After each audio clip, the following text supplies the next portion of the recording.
Time అయింది, తాతయ్య తిడతారు. త్వరగా వెళ్ళి తలుపు తెరవరా. దీది ఇదిగో ఇది తీసుకో. ఆ, జరి కూర్చో. వెళ్దామండి. బయలుదేరు.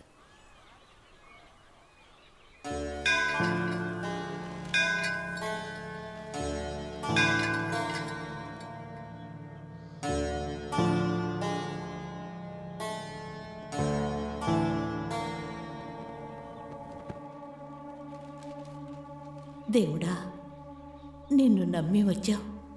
మా కుటుంబం సంతోషంగా ఉండాలి. నా కూతురు, అల్లుడు, మనవడు దీర్ఘాయుష్తో ఉండాలి. నీ దయ మా మీద చూపించు తండ్రి.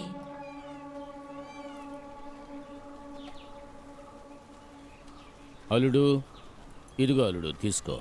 అరే ఏంటి మావయ్య ఇది? దీనికోసం మేము వచ్చాం. భగవంతుడా, నాకు తెలుసు వీటన్నిటికీ నువ్వు ఆశపడవని, కానీ నాకంటూ బాధ్యత ఉంది కదా.